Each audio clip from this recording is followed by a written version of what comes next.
Bwana Yesu asifiwe. Na kusalimu kwa jina la Bwana Yesu. Bwana Yesu anakupenda na mimi nakupenda pia.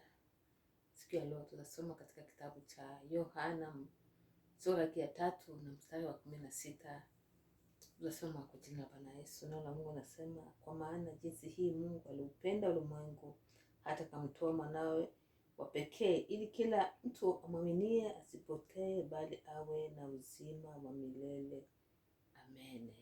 Baba, asante kwa neno lako hili, ulibariki katika mioyo yetu, nalo litazaa matunda ya kupendeza kwa jina la Bwana Yesu. Amen. Bwana Yesu asifiwe.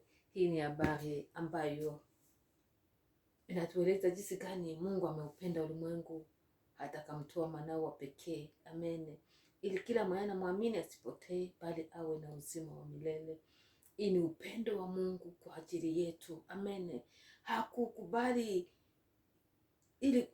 kubaki mwenyewe, kwa sababu ni Mungu anajieneza katika mambo yote. Yeye ni Mungu muumbaji, ana kila kitu kinachohitajika, lakini hakusema kwamba yeye ni Mungu tu atulie, lakini akaumba mwanadamu kwa mfano wake, na baada ya kumuumba mwanadamu akaumba Adamu akakosa, lakini kwa sababu ya upendo wa Mungu tu hakumwacha Adamu, hakuacha mwanadamu apotee, lakini akamtuma mwanawe pekee ili kwamba atuokoe katika dhambi. Bwana asifiwe.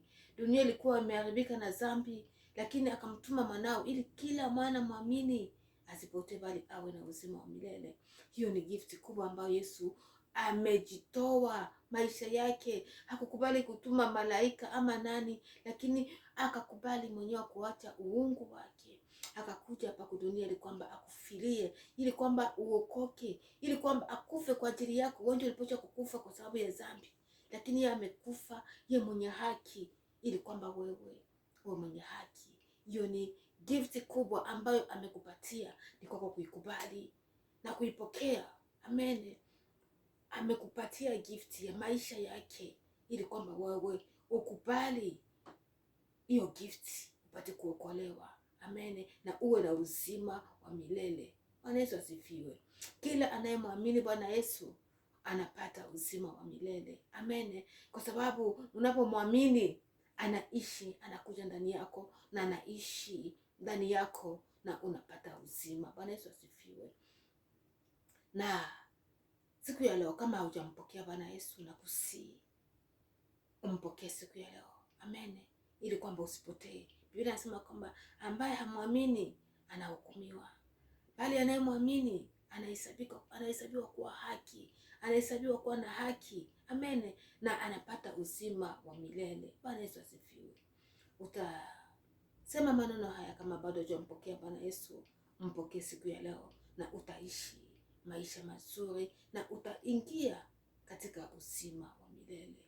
Sema hivi: Bwana Yesu, na kukubali kwamba umekufa na kufufuka katika wafu, na leo nakupa maisha yangu, uiongoze, uitawale, unisamehe dhambi zangu zote na unioshe.